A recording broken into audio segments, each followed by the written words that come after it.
કેમ છો? Last video લેશનમાં આપણે વાંડવર્સ પરના બે પ્રકાર શીખી ગયા હતા. પહેલો પ્રકાર હતો લંડન પર અથવા વિસર્જન પર અને બીજો પ્રકાર હતો દ્વિધ્રુવ દ્વિધ્રુવ પર. જો યાદ કરીએ લંડન પર અથવા વિસર્જન પર શેમાં જોવા મળે તો અધ્રુવીય અધ્રુવીય અણુમાં કે જેમાં ઇલેક્ટ્રોનનું વિદ્યુત વાદળ સમમિત હોય છે. દ્વિધ્રુવીય દ્વિધ્રુવીય પર શેમાં જોવા મળે તો કાયમી દ્વિધ્રુવીયતા ધરાવતા બે અણુઓ વચ્ચે જોવા મળે. એટલે દ્વિધ્રુવીય દ્વિધ્રુવીય અણુ વચ્ચે જોવા મળે, એટલે કે ધ્રુવીય અણુ વચ્ચે જોવા મળે. તો આજે આપણે જે ત્રીજો પ્રકાર શીખવાના છે દ્વિધ્રુવ પ્રેરિત દ્વિધ્રુવ બળ. તો એ શેમાં જોવા મળે તો એક કાયમી દ્વિધ્રુવ ધરાવતો અણુ હોય એટલે કે ધ્રુવીય અણુ હોય અને બીજો હોય અધ્રુવીય અણુ. તો એની વચ્ચે આ બળ સક્રિય હોય છે, સક્રિય બને છે. એટલે ફરીથી હું રિપીટ કરીશ. કાયમી દ્વિધ્રુવીયતા ધરાવતો ધ્રુવીય અણુ અને અધ્રુવીય અણુ જેમાં ઇલેક્ટ્રોનનું વિદ્યુત વાદળ સમમિત હોય તો એની વચ્ચે સક્રિય થતો જે આકર્ષણ બળ તો એને કહેવાય દ્વિધ્રુવીય પ્રેરિત દ્વિધ્રુવીય બળ. ફરીથી રિપીટ કરીશ. કાયમી દ્વિધ્રુવીયતા ધરાવતો ધ્રુવીય અણુ અને અધ્રુવીય અણુ કે જેમાં ઇલેક્ટ્રોનનું વિદ્યુત વાદળ તટસ્થ હોય અથવા સમમિત હોય તો એની વચ્ચે સક્રિય થતા આકર્ષણ બળને દ્વિધ્રુવીય પ્રેરિત દ્વિધ્રુવીય બળ કહેવામાં આવે છે. ઉદાહરણ આપીશ. કાયમી દ્વિધ્રુવીયતા ધરાવતો અણુ લઉં HCl અને અધ્રુવીય અણુ તરીકે લઉં H2. તો આ બે વચ્ચે આપણને આ દ્વિધ્રુવીય પ્રેરિત દ્વિધ્રુવીય પ્રકારનું બળ જોવા મળે છે. ચલો તો શરૂઆત કરીએ કે આ કાયમી દ્વિધ્રુવીયતા ધરાવતો ધ્રુવીય અણુ અને અધ્રુવીય અણુ જ્યારે એકબીજાની નજીક આવે, જેવા એકબીજાની નજીક આવે તો આ ધ્રુવીય અણુની કાયમી દ્વિધ્રુવીયતાને કારણે આ અધ્રુવીય અણુમાં જે વિદ્યુત આદર્શતા વાદળ હોય અથવા વિદ્યુતીય રીતે સમમિત વાદળ હોય તે વિકૃત બની જાય છે. એટલે કે આની વિદ્યુત આદર્શતા ખોવાય છે અને એને કારણે આ અણુમાં દ્વિધ્રુવીયતા પ્રેરિત થાય છે. બરાબર? એટલે આ ધ્રુવીય અણુની કાયમી દ્વિધ્રુવીયતાની અસરથી આ અધ્રુવીયતા અણુમાં દ્વિધ્રુવીયતા પ્રેરિત થાય છે અથવા વિકસે છે. અને પછી આ કાયમી દ્વિધ્રુવીયતા ધરાવતો ધ્રુવીય અણુ અને અધ્રુવીય અણુ કે જેમાં દ્વિધ્રુવીયતા પ્રેરિત થઈ છે આ બે વચ્ચે પારસ્પરિક ક્રિયા થાય અને પછી જે આકર્ષણ બળ લાગુ પડે તમે અહીં જોઈ શકો છો. પછી જે આકર્ષણ બળ લાગુ પડે એ આકર્ષણ બળને કહેવાય દ્વિધ્રુવીય પ્રેરિત દ્વિધ્રુવીય બળ અથવા આ ક્રિયાને કહેવાય દ્વિધ્રુવીય પ્રેરિત દ્વિધ્રુવીય પારસ્પરિક ક્રિયા. ક્લિયર? ફરીથી રિપીટ કરી લો. આ કાયમી દ્વિધ્રુવીયતા ધરાવતો ધ્રુવીય અણુ અને અધ્રુવીય અણુ કે જેમાં દ્વિધ્રુવીયતા પ્રેરિત થઈ તો એ વચ્ચે પારસ્પરિક ક્રિયા થઈને જે આકર્ષણ બળ ઉદ્ભવે તો એને કહેવાય દ્વિધ્રુવીય પ્રેરિત દ્વિધ્રુવીય બળ. ચલો આ જે પારસ્પરિક ક્રિયા જે થવાની તો એ પારસ્પરિક ક્રિયા ઊર્જા એ 1/r6 ના સમપ્રમાણમાં હોય છે. આ રીતે શું? આ બે અણુ વચ્ચેનું અંતર, બે અણુ વચ્ચેનું અંતર એટલે આ પારસ્પરિક ક્રિયા ઊર્જા એ 1/r6 ના સમપ્રમાણ હોય છે અને આ રીતે આ બે અણુ વચ્ચેનું અંતર. આપણે વાત કરીએ કે આ પ્રેરિત દ્વિધ્રુવીય જે ચાર્જ આવે તો એ આ ધ્રુવીય અણુ એટલે કાયમી દ્વિધ્રુવીયતા ધરાવતો અણુ અને આ વિદ્યુત તટસ્થ અણુ વચ્ચેની ધ્રુવીય ભવનીયતા પર આધાર રાખે છે. ફરીથી પ્રેરિત દ્વિધ્રુવીય ચાર્જ માત્રા આ કાયમી દ્વિધ્રુવીયતા ધરાવતો ધ્રુવીય અણુ અને આ વિદ્યુત તટસ્થ અણુ વચ્ચેની ધ્રુવીય ભવનીયતા ઉપર આધાર રાખે છે. અહીંયા અધ્રુવીય અણુ તરીકે જેટલો મોટો અણુ હશે તેટલો ધ્રુવીય ભવન વધારે ને વધારે થાય. ધ્યાન રાખજો. જેટલો મોટો અણુ હશે, મોટા કદનો અણુ હશે તો એનો વધારે ને વધારે ધ્રુવીય ભવન થાય. એટલે ઊંચી ધ્રુવીય ભવનીયતા આવે અને ઊંચી ધ્રુવીય ભવનીયતા અહીંયા જે પારસ્પરિક ક્રિયા જે થાય એની પ્રબળતા અથવા તાકાતમાં વધારો કરે, એટલે આકર્ષણ બળ વધે. એટલે ફરીથી અહીંયા અધ્રુવીય કે જેટલો મોટો કદનો અણુ હશે ને એટલો એ વધારે ને વધારે ધ્રુવીભૂત થાય અને એને કારણે ઊંચી ધ્રુવીભવનીયતા આવે. અને આ ઊંચી ધ્રુવીભવનીયતા આ અહીંયા જે પારસ્પરિક ક્રિયા થાય એની પ્રબળતામાં અથવા એની તાકાતમાં વધારો કરે છે, એટલે આકર્ષણ બળ વધે છે. તમે જોશો અહીંયા દ્વિધ્રુવીય પ્રેરિત દ્વિધ્રુવીય વચ્ચેની પારસ્પરિક ક્રિયાનું આકર્ષણ બળ જોવા મળ્યું. તો એની સાથે અહીંયા લંડન બળ પણ સહ અસ્તિત્વ ધરાવે છે. એટલે આ ક્રિયા સાથે આકર્ષણ બળમાં લંડન બળ પણ સહ અસ્તિત્વ ધરાવે છે, પણ એની અસર અહીંયા ઓછી હોય લંડન બળની. તો આ વાત કરી ગયા દ્વિધ્રુવીય પ્રેરિત દ્વિધ્રુવીય બળ. ચલો ફરીથી એકવાર રિપીટ કરી લઉં. પહેલો મુદ્દો, કેવા અણુ વચ્ચે જોવા સક્રિય હોય આકર્ષણ બળ? તો કાયમી દ્વિધ્રુવીયતા ધરાવતો અણુ અને અધ્રુવીય અણુ અથવા કાયમી દ્વિધ્રુવીયતાની ઉણપ ધરાવતો અધ્રુવીય અણુ કે જેમાં ઇલેક્ટ્રોનનું વિદ્યુતવાદન તટસ્થ હોય, તો એની વચ્ચે સક્રિય થતા આકર્ષણ બળને દ્વિધ્રુવીય પ્રેરિત દ્વિધ્રુવીય બળ કહેવામાં આવે છે. ચલો, તો આ કાયમી દ્વિધ્રુવીયતા ધરાવતો ધ્રુવીય અણુ અને આ અધ્રુવીય અણુ જ્યારે એકબીજાની નજીક આવે તો આ ધ્રુવીય અણુની કાયમી દ્વિધ્રુવીયતાની અસરથી આ અધ્રુવીય અણુનું જે વિદ્યુત તટસ્થ વાદળ હોય એ વિકૃત થઈ જાય અને એને કારણે આ અધ્રુવીય અણુમાં દ્વિધ્રુવીયતા પ્રેરિત થાય અથવા દ્વિધ્રુવીયતા વિકસે. ત્યારે આ કાયમી દ્વિધ્રુવીયતા ધ્રુવીય અણુ અને અધ્રુવીય અણુ કે જેમાં દ્વિધ્રુવીયતા પ્રેરિત થયેલી છે એ બે વચ્ચે પારસ્પરિક ક્રિયા થાય અને જે આકર્ષણ બળ લાગુ પડે આ બે વચ્ચે તે આકર્ષણ બળ કહેવાય દ્વિધ્રુવીય પ્રેરિત દ્વિધ્રુવીય બળ. ચલો, અહીંયા જે પારસ્પરિક ક્રિયા થાય તો એ પારસ્પરિક ક્રિયા ઊર્જા એ 1/6 ના સમપ્રમાણમાં હોય છે અને આ રીતે આ બે અણુ વચ્ચેનું અંતર, બે અણુ વચ્ચેનું અંતર. પ્રેરિત દ્વિધ્રુવીય ચાર્જ માત્રા આ કાયમી દ્વિધ્રુવીયતા ધ્રુવીય અણુ અને આ વિદ્યુત તટસ્થ અણુ જે અધ્રુવીય અણુ છે એની વચ્ચેની ધ્રુવીય ભવનીયતા પર આધાર રાખે છે. અને અહીંયા જેટલો મોટા કદનો અણુ હશે એટલો એ વધારે ને વધારે ધ્રુવીભૂત થાય, એટલે એની ધ્રુવીભવનીયતા ઊંચી આવે અને ઊંચી ધ્રુવીભવનીયતા આવે ને તો એ જે પારસ્પરિક ક્રિયા હોય ને એની પ્રબળતા અથવા તાકાતમાં વધારો થાય, એટલે આકર્ષણ બળ વધારે પ્રબળ બને. અને તમે જોશો કે દ્વિધ્રુવીય પ્રેરિત દ્વિધ્રુવીય જે પારસ્પરિક ક્રિયાનું જે આકર્ષણ બળ થાય એની સાથે લંડન બળ પણ સહ અસ્તિત્વ ધરાવે છે. બરાબર, બંનેની ભેગી અસર જોવા મળે પણ લંડન બળની અસર બહુ ઓછી હોય. બરાબર, તો આ જોઈએ આપણે દ્વિધ્રુવીય પ્રેરિત દ્વિધ્રુવીય બળ. પરીક્ષામાં પ્રશ્ન પૂછે દ્વિધ્રુવીય પ્રેરિત દ્વિધ્રુવીય બળ વિશે સમજૂતી આપો, બે માર્કમાં તો તમે આન્સર લખી શકો છો આકૃતિ દોરીને. બરાબર, ખ્યાલ આવી ગયો? બરાબર. ચલો, નેક્સ્ટ પોઈન્ટ પર જઈશું વિદ્યાર્થી મિત્રો. પોઈન્ટ છે હાઇડ્રોજન બંધ. હવે જે હાઇડ્રોજન બંધ છે તે દ્વિધ્રુવીય પારસ્પરિક ક્રિયાનો જ એક પ્રકાર છે. જે આપણે દ્વિધ્રુવીય બળ શીખી ગયા ને તો એનો જ એક પ્રકાર છે. ચલો શરૂઆત કરીએ.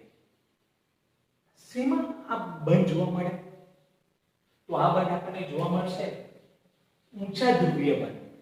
ઊંચા ધ્રુવીય બંધ એટલે N bond H, O bond H, H bond F.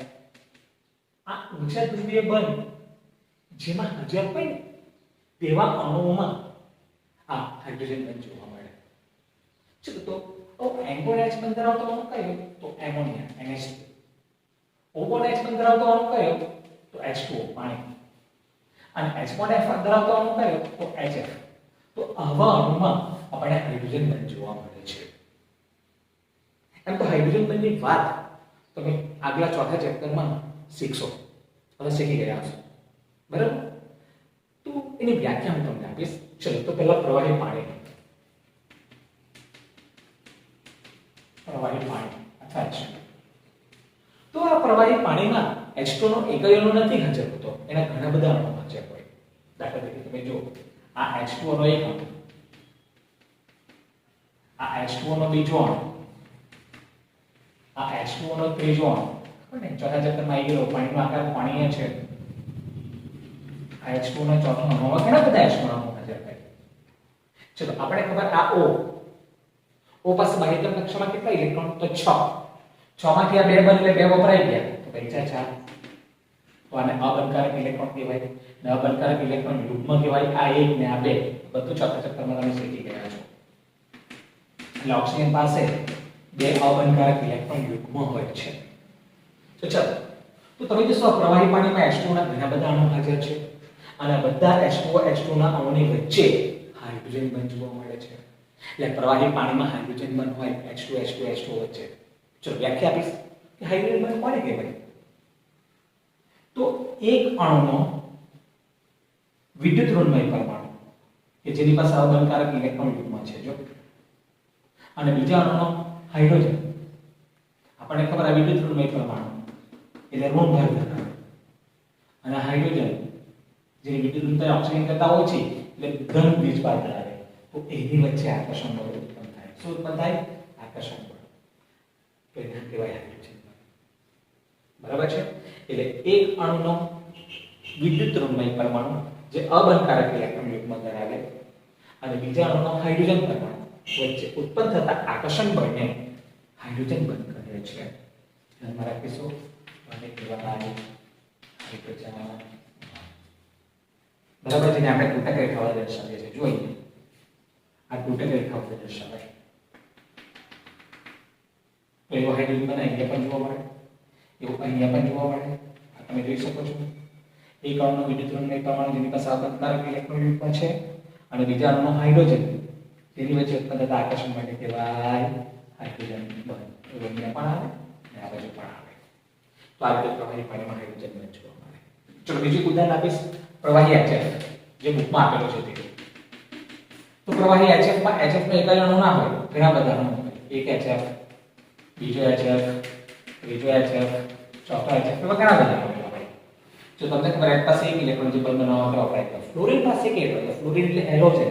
અને હેલોજન પાસે ઇલેક્ટ્રોન હોય 7. 7 માંથી એક બંધ બનાવવા માટે આપી દીધો જો. બચ્યા છો. એટલે 3 અબંધકારક ઇલેક્ટ્રોન યુગ્મ થયા.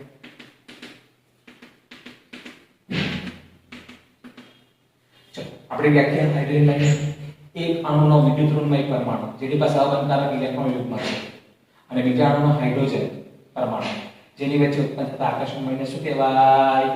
હાઇડ્રોજન બંધ. જો તો એ હાઇડ્રોજન બંધ કોને કહેવાય? ખ્યાલ આવી ગયો? શું છે વ્યાખ્યા? ફરીથી એકવાર. એક અણુનો વિદ્યુત ઋણમય પરમાણુ જેની પાસે અબંધકારક ઇલેક્ટ્રોન યુગ્મ છે અને બીજા અણુનો હાઇડ્રોજન પરમાણુ વચ્ચે ઉત્પન્ન થતા આકર્ષણ બળને હાઇડ્રોજન બંધ કહે છે. ફરીથી એકવાર. એક અણુનો વિદ્યુત ઋણમય પરમાણુ જેની પાસે અબંધકારક ઇલેક્ટ્રોન યુગ્મ છે અને બીજા અણુનો હાઇડ્રોજન વચ્ચે ઉત્પન્ન થતા આકર્ષણ બળને હાઇડ્રોજન બંધ કહે છે. ચાલો હવે એની લાક્ષણિકતાઓ જોઈએ હાઇડ્રોજન બંધની. બરાબર? હાઇડ્રોજન બંધની લાક્ષણિકતાઓની જો વાત કરીએ આપણે તો પહેલી તમે જોશો હાઇડ્રોજન બંધ અહીંયા નાઇટ્રોજન, ઓક્સિજન કે ફ્લોરિન, એટલે નાઇટ્રોજન, ઓક્સિજન કે ફ્લોરિન પૂરતું મર્યાદિત છે છતાં પણ Cl- સ્પીસીસ એટલે ક્લોરાઇડ સ્પીસીસ જેમાં હાજર હોય ને તો એ પણ હાઇડ્રોજન ભાગ લે. એટલે ક્લોરાઇડ સ્પીસીસ પણ હાઇડ્રોજન બંધમાં ભાગ લઈ શકે છે. એટલે આમાં તમે જોવા મળે છે અને આ Cl- જેવા સ્પીસીસ પણ હાઇડ્રોજન બંધનમાં ભાગ લઈ શકે છે. આની લાક્ષણિકતાની વાત કરીએ. ફરીથી એક વાર રિપીટ કરી લઉં. નાઇટ્રોજન, ઓક્સિજન અને ફ્લોરિન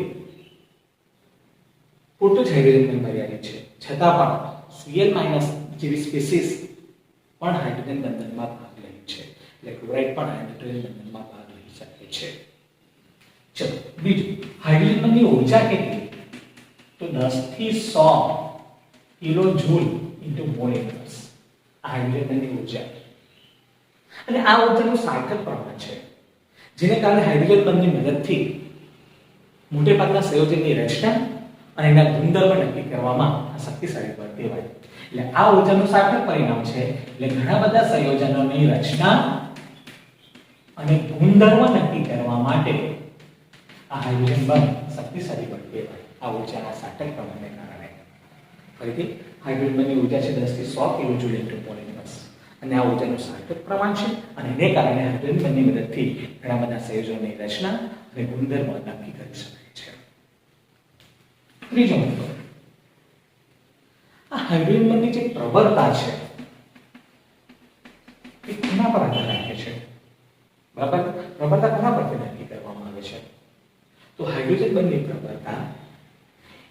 અણુનો વિદ્યુત ઋણમય પરમાણુ જે અબંધકારક ઇલેક્ટ્રોન યુગ્મ રહેલા છે તે અને બીજા અણુનો હાઇડ્રોજન પરમાણુ વચ્ચે જે કુલંબિક બળ ઉત્પન્ન થાય કારણ કે આ ઋણ ભાર ધરાવે આ ધન ભાર ધરાવે એટલે એની વચ્ચે કુલંબિક બળ સ્થિર વિદ્યુતીય બળ હોય તો એ કુલંબિક બળની માત્રા પરથી નક્કી કરવામાં આવે છે તેના પરથી નક્કી કરવામાં આવે છે તો ફરીથી હાઇડ્રોજન બંધની પ્રબળતા એક અણુનો વિદ્યુત ઋણમય પરમાણુ જે અબંધકારક ઇલેક્ટ્રોન યુગ્મ ધરાવે અને બીજા અણુનો હાઇડ્રોજન પરમાણુ વચ્ચે જે કુલંબિક બળ છે તો એ કુલંબિક બળ પરથી હાઇડ્રોજન બંધની પ્રબળતા નક્કી કરવામાં આવે છે આ વાત થઈ ગઈ હાઇડ્રોજન બંધ વિશે પાછા એકવાર રિપીટ કરી લઈએ ચલો હાઇડ્રોજન બંધ એ દ્વિધ્રુવીય પારસ્પરિક ક્રિયાનો જ એક પ્રકાર છે દ્વિધ્રુવીય પારસ્પરિક ક્રિયાનો એક પ્રકાર છે ચલો શેમાં જોવા મળે હાઇડ્રોજન બંધ ઊંચા ધ્રુવીય N1H O1H અને H1F જેમાં હાજર હોય તેવા અણુઓમાં જોવા મળે છે એટલે કે એમોનિયા H2O પાણી HF તો એવા અણુઓમાં જોવા મળે છે તો વ્યાખ્યા શું આપી શકાય હાઇડ્રોજન બંધની તો એક અણુનો વિદ્યુત ઋણમય પરમાણુ જે રીતે સહબંધકારક ઇલેક્ટ્રોન યુગ્મ છે અને બીજા અણુનો હાઇડ્રોજન પરમાણુ વચ્ચે ઉત્પન્ન થતા આકર્ષણ બળને હાઇડ્રોજન બંધ કહે છે ઉદાહરણ આપીએ પ્રવાહી પાણીને પ્રવાહી છે ચલો હવે લાક્ષણિકતાઓ જોઈએ હાઇડ્રોજન બંધ નાઇટ્રોજન ઓક્સિજન અને ફ્લોરિન પૂરતો જ મર્યાદિત છે છતાં પણ Cl- સ્પીસીસ પણ હાઇડ્રોજન બંધનમાં ભાગ લઈ શકે છે બીજી હાઇડ્રોજન બંધની ઊર્જા 10 થી 100 કિલોજુલ મોલેક્યુલ્સ છે અને આ ઊર્જાનું સાર્થક પ્રમાણ જેને કારણે હાઇડ્રોજન બંધની મદદથી ઘણા બધા સંયોજનોની રચના અને ગુણધર્મ નક્કી કરવા માટે એ શક્તિશાળી બની રહી શકાય અને ત્રીજું હાઇડ્રોજન બંધની પ્રબળતા એક અણુનો વિદ્યુત ઋણમય પરમાણુ જેની ઉપર અબંધકારક ઇલેક્ટ્રોન યુગ્મ હાજર છે અને બીજા અણુનો હાઇડ્રોજન પરમાણુ વચ્ચે જે કુલંબિક બળ ઉત્પન્ન થાય એના પરથી એ પ્રબળતા નક્કી કરવામાં આવે છે તો આ જોઈએ આપણે હાઇડ્રોજન બંધ વિશે તો પરીક્ષામાં 2 થી 3 માર્કમાં પૂછે કે હાઇડ્રોજન બંધ વિશે સમજૂતી આપો તો તમે આટલી વસ્તુ લખી શકો છો રવિ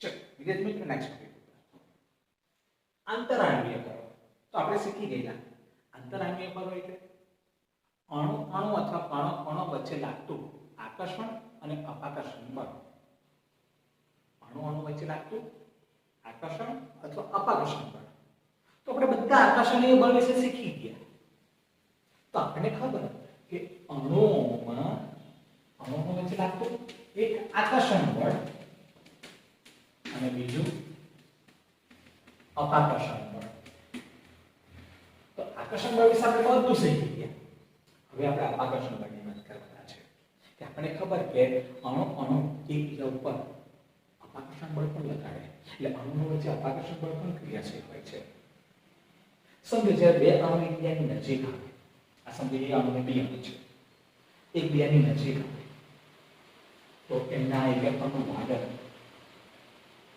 અને બંને અણુના કેન્દ્ર વચ્ચે લાગતું અપાકર્ષણ બળ અસરકારક થવા માંડે કારણ કે ઇલેક્ટ્રોનનું વાદળ ઋણ ભાર ધરાવે છે અને આ કેન્દ્ર ધન ભાર ધરાવે છે અપાકર્ષણ બળ અસરકારક થવા માંડે એટલે જ્યારે બે અણુ એકબીજાની નજીક આવશે ત્યારે ઇલેક્ટ્રોનનું વાદળ અને બંને અણુના કેન્દ્ર વચ્ચે અપાકર્ષણ બળ અસરકારક થવા માંડે છે અને જેવા અણુ એકબીજાની નજીક આવે એમની વચ્ચે અંતર ઘટે તો આજે અપાકર્ષણ બળ છે ને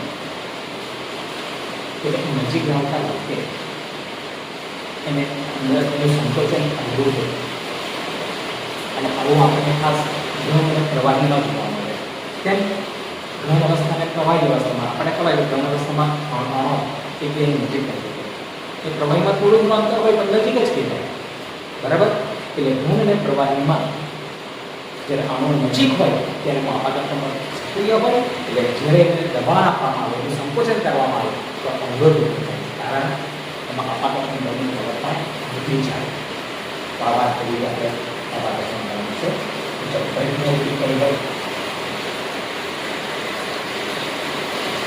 ફરીથી મારે ટીક કરી લઉં ધ્યાન આપજો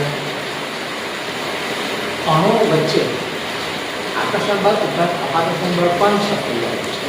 એટલે અણુ વચ્ચે અપાકર્ષણ બળ પણ અસરકારક હોય છે. જ્યારે બે અણુ નજીક આવે તો એના ઇલેક્ટ્રોનના વાદળ અને આ કેન્દ્ર વચ્ચે અપાકર્ષણ બળ અસરકારક હોય છે. આ જો બે અણુ નજીક આવે વચ્ચેનું અંતર ઘટે તો અપાકર્ષણ બળની પ્રબળતા વધી જાય અને અપાકર્ષણ બળની પ્રબળતા વધી જાય એટલે એનું જે સંકોચન હોય ને, બરાબર, એને અવરોધ, એ નજીક આવતા અવરોધ અને આવું આપણે ઘન અને પ્રવાહી અવસ્થામાં જોવા મળે છે. ઘન અને પ્રવાહી અવસ્થામાં આપણને ખબર કે કણો નજીક હોય, અણુ નજીક હોય, ઘનમાં એકદમ અડીને હોય, પ્રવાહીમાં થોડું અંતર હોય એટલે જેવું એના પર દબાણ આપવામાં આવે, સંકોચન કરવામાં આવે તો અપાકર્ષણ બળ એકદમ વધી જાય એટલે એના સંકોચન અવરોધ, બરાબર. એ વાત કરી ત્યાં નજીક લેવામાં આવે તો અપાકર્ષણની પ્રબળતા એકદમ વધી જાય અને એને કારણે એનું સંકોચન અવરોધ થાય. આ વાત કરી બધા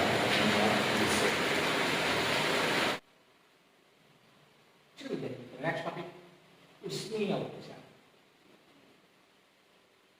કોઈ પણ પદાર્થની ઉષ્મીય ઉર્જા એ પદાર્થના પરમાણુ કે અણુઓની ગતિમાંથી ઉત્પન્ન. પદાર્થના પરમાણુ કે અણુઓ ગતિ કરે તો એમાંથી ઉત્પન્ન. અને આ પદાર્થની ઉષ્મીય ઉર્જા તાપમાનના સંક્રમણમાં હોય છે. તાપમાનના સંક્રમણમાં હોય છે. ચલો જરા વિગતવાર સમજીએ. મારી પાસે કોઈ પદાર્થ છે, સમજો પ્રવાહી પદાર્થ છે. આપણે ખબર આ પ્રવાહી પર અને લાક્ષણિક તાપમાનનો પણ થોડું અંતર,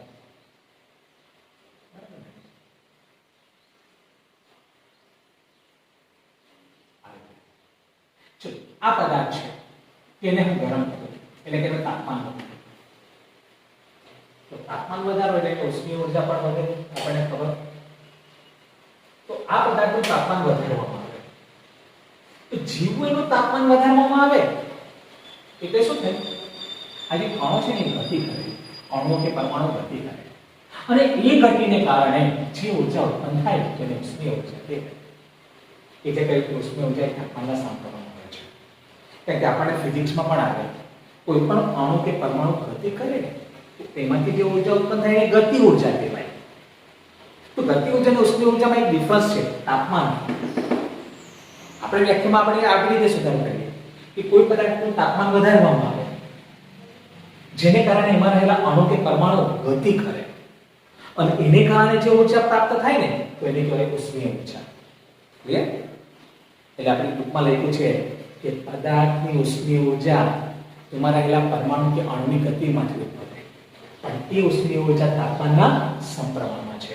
હું જરા ડિફરન્સ કરું અહીંયા કે કોઈ પણ પદાર્થનું તાપમાન વધારો એટલે એમાં રહેલા અણુ કે પરમાણુ ગતિ કરે અને એમાંથી જે ઉર્જા ઉત્પન્ન થાય ને તો એને કહેવાય ઉષ્મીય ઉર્જા. હા, આ ઉષ્મીય ઉર્જા એ દ્રવ્યના કણોની સરેરાશ ગતિ ઉર્જાનું જ માપ છે. દ્રવ્યના કણોની સરેરાશ ગતિ ઉર્જાનું જ માપ છે અને એ કણોની હેરફેર એટલે કે ગતિ માટે જવાબદાર છે. એટલે આપણને ખબર કણોની હેરફેર અથવા ગતિને કારણે જો ઉત્પન્ન થાય તો અહીંયા જે કણો એટલે પરમાણુ કણોની જે ગતિ થાય ને, હેરફેર થાય ને તો એને થર્મલ ગતિ કહેવામાં આવે.